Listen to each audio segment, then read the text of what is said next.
next question here, Jim, comes from Les Brooks. Was Tony Schiavone a dick? What? I don't remember him seeming that way back in the day, but now watching Nitros on the network, he seems rather smug, and I've heard rumors of heat between him and Bobby Heenan. I know you weren't in WCW at the time, but I thought you might have some insight into this. Jim, is Tony Schiavone a dick?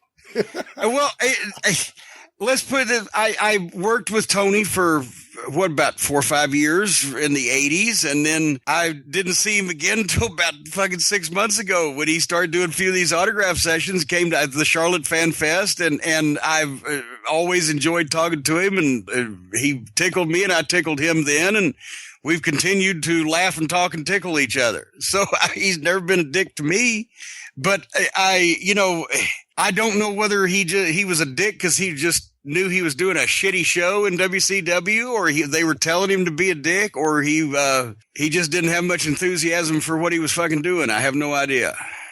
I mean, do you know anything about Tony being dickish in WC? I mean, they told him to say, well, Mick Foley winning the title, that'll put asses in seats. Is that what he's talking about, or? Well, no, Bobby Heenan has publicly said, in the past that he had a lot of problems with Schiavone.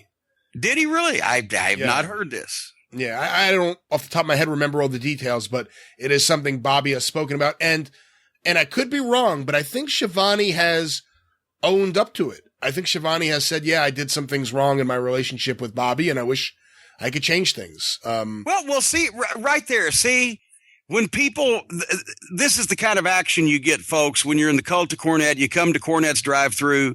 The topic was raised, and we've already, in the same paragraph, in the same question and answer, we've solved the problems between them, because now Tony's admitted he was a dick, and he's apologized, and they've moved on with their lives, so we've settled another one.